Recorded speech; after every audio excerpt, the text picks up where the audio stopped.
Hello everyone, Just Podcast TV is here. Please don't forget to like and subscribe and hit the bell icon to get notified on new contents. Behind the bunker, a woman wearing a rabbit ear mask and a look of fright crouched down and defensively hugged herself with both arms. She whispered, "Boss, this guy seems to have superpowers. Why don't we retreat farther back?" The other Black Bat Society members didn't speak. They were clearly as frightened as Rabbit Woman by James's assault on the bunker. But the golden-haired vampire man shook his head dismissively and said, "Why are you panicking? Isn't this exciting? This is excitement." They all ducked down as they heard more bullets hitting the bunker. Vampire man said, "What's the big deal? A hail of bullets. How exciting. You don't want to miss this. I haven't even used my ultimate weapon yet." An evil grin spread across Vampire Man's face. Then he took a remote control out of his pocket and decisively pressed a button. Once James reached the other side of the factory gate, he triaged the situation and decided that the threat of the burning pot of oil bubbling right beneath Cindy's feet needed to be dealt with first. He rushed over to the huge iron pot and kicked it off the flames and onto the ground, where it turned on its side. Hot oil spilled across the ground in a trail of liquid that soon reached the front of the factory. In the next second, James raised his gun and took aim at the rope holding Cindy suspended in midair. He pulled the trigger, and the bullet drew a beautiful arc in the air until it severed the rope right where James had intended.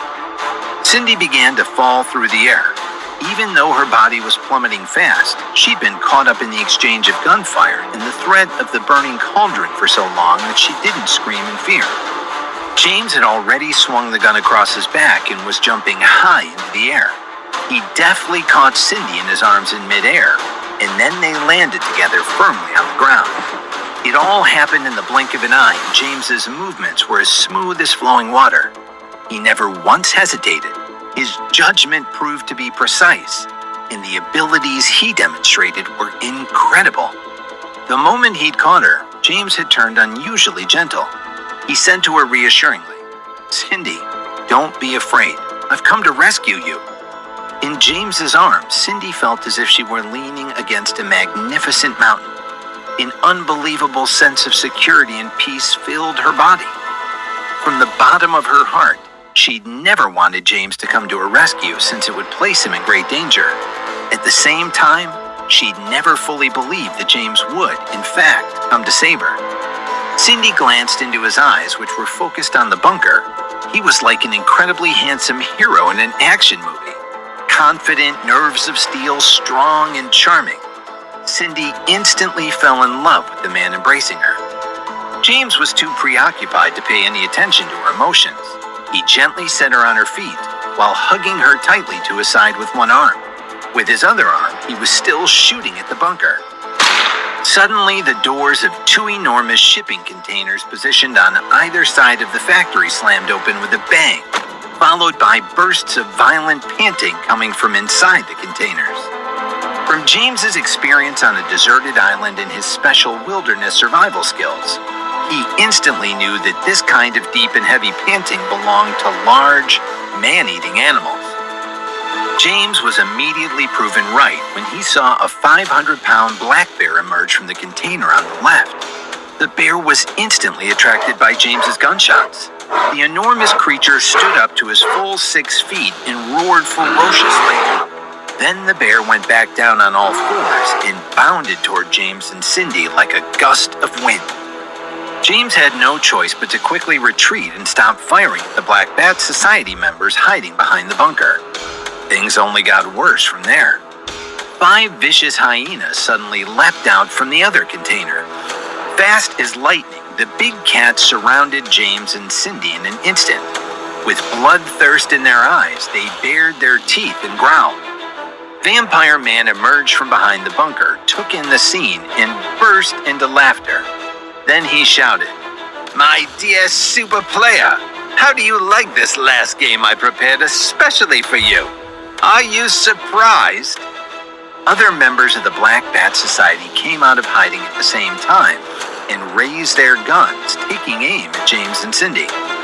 Cindy was still tangled up in rope, unable to move freely. James could only hold her tight. James and Cindy suddenly seemed faced with certain death. The situation appeared to be hopeless. Cindy felt beyond despair. She'd just been pulled back from the brink of death by James. Now she'd fallen right back into the abyss. And it seemed like this time she'd fallen even deeper and dragged James down with her. "James," she whispered. "Cindy, trust me," James softly said. "We'll get out of here alive." Cindy's eyes were filled with remorse. She wanted to apologize for getting James into this deadly mess, but couldn't find the words. Suddenly, Cindy felt that she was no longer afraid of death, and if she was about to die, she'd feel fortunate to die alongside this brave man. James carried Cindy over to the huge cauldron that had tipped onto its side. The enormous iron pot would provide good cover. As soon as they were safely hidden behind the cauldron, James opened fire on the trail of oil leading up to the factory.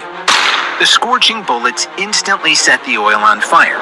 The factory was quickly engulfed in flames, and the entire building was set spectacularly ablaze. The bear and hyenas were naturally afraid of the fire, and the hyenas were even more frightened by gunshots. So even though the creatures looked hungry and bloodthirsty, they slunk away from James and Cindy. Vampire Man grew instantly incensed. He was about to shoot at the hyenas and bear to drive them back towards James and Cindy. In the same instant, James was already pointing his gun at the factory gate. His eyesight was sharp, and he trained his sight on the two thin wires rigged at the top of the gate. After taking a deep breath, he pulled the trigger. His two shots were aimed perfectly to hit their mark. The bullets carried out their special mission, cutting the wires in two as precisely as a surgeon's scalpel. After firing, James immediately ducked back down behind the cauldron and threw himself on top of Cindy's body, using his own body to create extra cover for her. The 4 grenades exploded nearly simultaneously. The blasts instantly ripped apart the entire entrance of the factory. Shrapnel mixed with smoke and dust rained down. At the epicenter, the front of the factory opened up into a ring shape. Vampire Man had watched the 4 grenades explode in an instant. The blast of hot air that swept over him made him cover his head with both hands and quickly duck back behind the bunker. In the aftermath of the explosion, Vampire Man finally lost control of his emotions. He frantically cursed, "Madman! Madman! He's a total madman!" The irony was lost on Vampire Man. Here he was, a lunatic himself, cursing James for being a madman.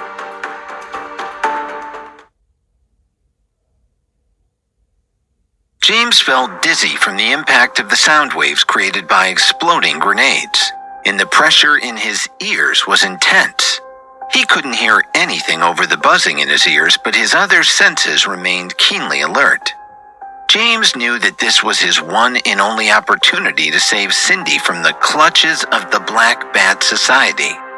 The entire area outside the burning factory was blanketed by thick smoke and dust, and James could use that cover to whisk Cindy away to safety. As soon as the shrapnel stopped flying, he shot up and slung Cindy over his shoulder. He then ran from the factory at an almost inhuman speed. The dust was thick, but that didn't stop him. He kept running until they reached the dense forest on the outskirts of the factory property. Then he gently put Cindy down on the forest floor. He quickly untied the rope still tangled around her body. When she was finally free, James gave her a deep hug. Then he held her by her shoulders with both hands and softly asked, "Cindy, are you hurt?" Cindy shook her head. Her eyes were filled with gratitude. What could she even say to this man who'd risked his life to rescue her? James embraced her once again. After all she'd been through, Cindy needed those hugs. Leaning into him, she felt that his chest was the widest, firmest, and warmest in the world. She fell in love with him all over again. She felt as if she'd just been reincarnated. She hugged James tightly. It was good to be alive, even if at that moment she felt as though she were dreaming.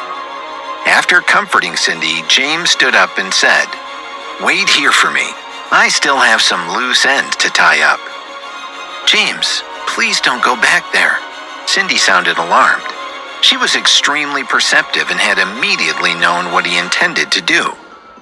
Calmly and decisively, James said, "People must pay the price for their actions. The playing field should be even. If it's not, then I'll make it even." Cindy didn't try to dissuade him again. Instead, she looked at him with concern in her eyes and said, "Then be careful." She was like a loving wife looking out for her husband who was about to leave for the front lines of a battlefield. Her eyes were full of reluctance, but she was strong and didn't argue. "Don't worry, I'll be fine," James insisted.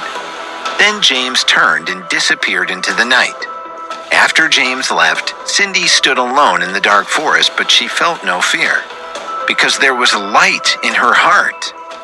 Because that man had lit up her heart.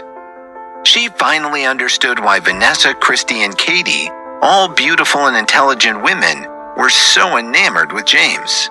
She also understood why Vanessa would say that the four of them had a honeymoon together at the University of Sword Bridge, which had shocked Cindy. It was because this man was amazing through and through. Cindy was convinced that there was no one else like him in the world. He was brave, wise, calm. In short, she found him utterly fascinating. He was the type of man who would kill without being killed. It was enough to make any woman swoon. Of course, Cindy was unable to resist him. Cindy considered herself a feminist. No man should be allowed to have that many women in his life. Naturally, since she liked James so much, she'd prefer not to share him with anybody else. But tonight, everything had changed. Her usual resolve melted in front of this man. The moment James had turned and disappeared into the darkness, a smile appeared on Cindy's face. In her heart, she just made the biggest decision of her life. Now that Cindy was no longer a hostage of the Black Bat Society, James felt revived and untethered. This time he wasn't worried. This time he was only seeking justice. If the world wouldn't restore justice, then James would have to take matters into his own hands. He made his way back extremely fast. He rushed through the ruined factory gate like a ghost in the night. The dust and smoke had largely dispersed. When James reached the bunker, he found that the Black Bat Society players were no longer hiding there. Obviously, they'd escaped, but it wouldn't be difficult for James to track them down using his sharp senses. All he had to do was smell their scents lingering in the air to figure out which direction they'd gone. It only took a moment for James to determine that they'd run behind the factory. In an empty field behind the factory, Vampire Man was leading the group toward the helicopter landing pad. As he walked, he spoke excitedly to his companions. "That guy is unbelievable, but I'm still the game designer. He can't surpass me because I created him." Vampire Man laughed hysterically. "This is the true essence of the game of death." Vampire Man was out of control, wildly waving his hands and laughing alone. He looked like a complete lunatic.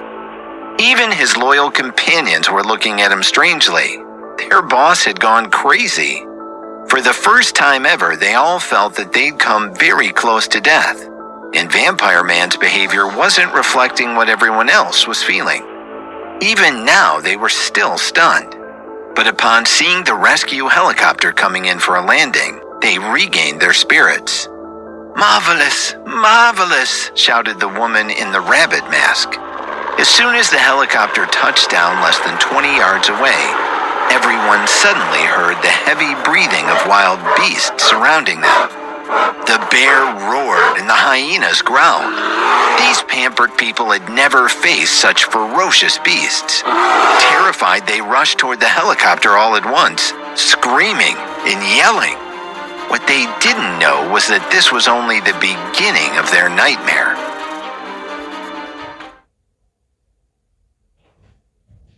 The Black Bat Society members, all rich, pampered people accustomed to ordering people around and always looking down their noses at everyone else, were suddenly put in their places by the pack of hyenas and a black bear chasing them. In the true face of death, it turned out that these people were not nearly as calm and fearless as they'd consider themselves to be. In fact, they were cowards, frantically running to the helicopter with the wild animals in hot pursuit. Even though they were all still armed, none of them were brave enough to turn around and shoot. Instead, they kept crazily running forward. It was quickly obvious that it was every person for themselves. In this moment, there was no friendship and there were no rules. The foundation of the Black Bat Society dissolved instantly in the face of fear. While fleeing in panic and chaos, the woman in the rabbit ear mask was the first to be pushed to the ground by a man in a monkey mask, dooming the woman to become food for the ravenous hyenas chasing them. It was a selfish, malicious act, designed to slow the hyenas down and give himself a better chance to escape. Surely, this man was headed straight to hell. As they ran, the very worst of human nature was on full and vulgar display. It was as if everyone had gone simultaneously mad, concerned only with their own survival, whatever the price. The hyenas instantly surrounded the woman in the rabbit mask. She let out 2 miserable cries before being torn apart. The black bear ran over and smashed one of the hyena's heads with a single swipe of its gigantic paw. Blood and brain matter flew out, showering the people who were running for their lives. That pushed everyone completely over the edge. Even Vampire Man finally lost his mind. This wasn't the kind of excitement he'd wanted. Suddenly his legs buckled and his entire body went limp. He'd been so close to reaching the helicopter, which now seemed 1,000,000 miles away. It was so close, and yet beyond his reach. What nobody realized was that behind this pack of ferocious beasts, there was an even more terrifying creature coldly watching the game play out. It was James, Lord Hades, who'd driven the man-eaters here. Watching the bloody and brutal scene, James felt no emotion. He thought that since he'd driven the beasts here, they deserved to enjoy their feast. After all, the members of the Black Bat Society had brought this on themselves. They were the ones who introduced the wild beasts into the game. So, James thought with a shrug, here you go, play. It didn't take long for the hyenas and bear to pick off nearly every member of the Black Bat Society, and the field turned into a bloodbath. Only Vampire Man remained alive. He finally reached the helicopter. Climbing in, the man started to laugh victoriously. He'd made it. His laugh turned into a scream when the hyena jumped up and sank its teeth into his leg. The hyena tore off Vampire Man's leg below the knee in an instant. The man's scream tore through the night. The scream attracted the rest of the hyenas, who instantly pounced. Vampire Man lost his hold on the helicopter and sank into the jaws of the hyenas. Soon the man's legs were chewed to bloody nubs. 2 gunshots startled the hyenas. Rather than running away, they retreated into the field where they stood, watchful and waiting. James didn't fear them, and he strode over to the golden-haired man in the vampire mask. Hearing someone approach, Vampire Man implored, Save me! He was in such pain that he was on the edge of passing out, but his strong will to live kept him conscious. James looked down at him and coldly said, Save you? Don't you find that funny? When the Vampire Man heard James's voice, he looked up in shock.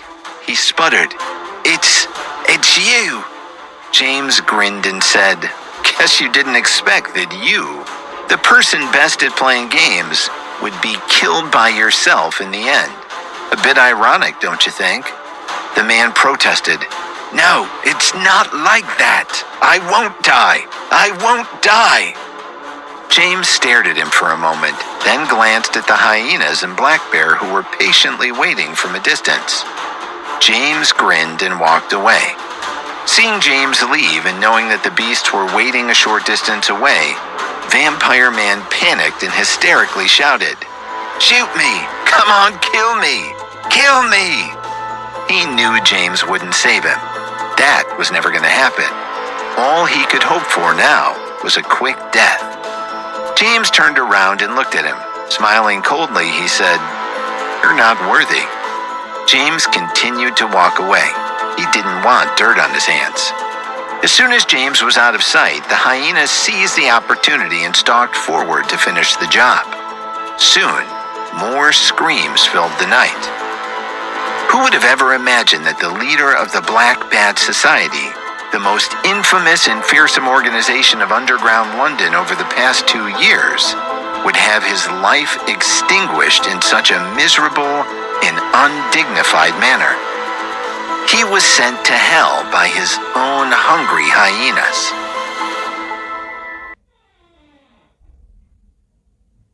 James watched as the hyenas and Black Bear cleaned up this bunch of frenzied scumbags. He ran towards the woods. The reason why James didn't take off his mask was because he didn't want the bad guy to see his face. "James!" In the woods, Cindy saw James running back. She ran over and hugged him. Tears started streaming down her face. In fact, she was deeply afraid that he would never come back, so she'd been very worried. However, she kept it to herself and didn't let anyone know. She didn't want James to be distracted. Now that James had returned safely, she was like a wife who was worried about her husband. The wife would lay in her husband's arms and vent all her worries and anxieties. "Don't cry. I'm back, aren't I?" James felt awkward, but he reached out and hugged her. He touched her head and spoke a few soft words. However, Cindy only cared about herself and ignored him. She only hugged his arms even tighter. It was like someone hugging themselves, afraid that they'd run away. "Cindy, it's fine now." After a while, James patted Cindy's head. Cindy suddenly raised her head and looked at him, revealing an intoxicating smile. She asked, "James, did you know that I made the most important decision in my life just now?" James looked at this beautiful woman whose beauty was on par with Katie's, Krista's, and Vanessa's. He immediately felt something off in her words, but he stared at Cindy and asked, "What important decision is that?" As soon as he finished speaking, he saw the fiery look in Cindy's eyes. She didn't say anything and pressed her alluring red lips against James's mouth.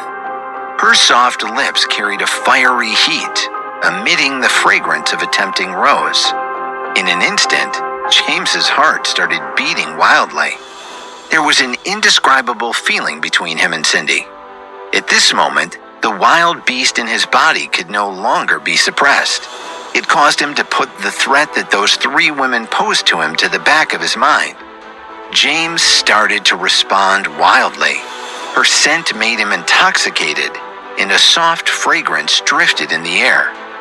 The 2 of them were instantly surrounded by happiness. The night wind was slightly cold and silent. The starlight in the sky above London was just right. The flowers bloomed in the dark, and the bright moon accompanied the starlight. After a long time, the 2 of them had a taste of the most beautiful feeling in the world. Their lips parted, and their eyes immediately looked at each other passionately. Cindy smiled charmingly, flashing her alluring eyes. Her arms wrapped around James's neck like 2 swan necks, and she said with a breath like orchids, "James, what do you think?" That seductive gaze, that orchid-like smile made James's heart race. However, James was a Tai Chi Grand Master, and a top assassin in the world had to address him as master. Naturally, he had extraordinary willpower. He took a deep breath and calmed his emotions. Then he grinned and said, "Cindy, no matter what decision you make, I'll support you. I'll do my best to save you this time." James didn't answer Cindy's question directly because he deeply understood one thing. A woman's heart was a mystery. A woman's heart was hard to understand, so how could he possibly guess what this beauty was thinking? But his answer was that he could easily break down her walls to try and figure her out. James was an intelligent man. Obviously, Cindy was very satisfied with James's answer because the moment his voice faded, Cindy immediately started laughing uncontrollably. Her face could no longer be seen because she'd been kidnapped by the Black Bat Society. After Cindy finished laughing, she put her cherry lips close to James's ear and said, "James, from today on, I'll follow you for the rest of my life. I've decided to travel around the world with you. Many people say that life is not a waste of time and that you should live it in the present. However, how many people can truly live in the present? Even I find it hard to do." She continued, "So I want to be a person who will not waste and live life to the fullest. In order to be with the love of my life, what does it matter if I throw away everything in my past? James, I love you and have always loved you. Unfortunately, I once missed all the good things that should have belonged to me. But luckily, it seems like fate has treated me well. I actually met you again on the other side of the world. So this time, no matter what, I must bravely follow my heart. Even if you have many women by your side, even if you want to share your love with them, no matter what, I'll stay with you. I don't care anymore, because I realize that what I want is to be with you forever." After Cindy finished speaking, she looked at him calmly, as if she was waiting for his answer. This made James realize how different she was from Krista. Cindy was gentle, virtuous, wise, generous, and sensible. However, even though Cindy's confession was very serious and calm, it still surprised James. It could be said that this was the most sincere, moving, and most emotional confession James had ever heard in his life. It instantly made his heart flutter. However, there was a problem. How could he face those 3 women when he returned? How could he bear the jealousy and anger? But Cindy had already completely entered his heart. If he wanted to refuse or give up, he wouldn't be able to. This immediately made James stress out. Cindy continued to look at James, whose brows were knitted, and continued to wait for him with love and calm in her heart. She didn't have the slightest urge to rush him. She was willing to wait for such an outstanding man for the rest of her life. How could she care about waiting for a little while longer? James smiled then and hugged Cindy. He walked toward London because he was ready to welcome the storm of the 3 women there. Cindy gently leaned her head on James's shoulder. She snuggled into his arms like a little bird. The kind of happiness that she'd never experienced before instantly spread all over her body.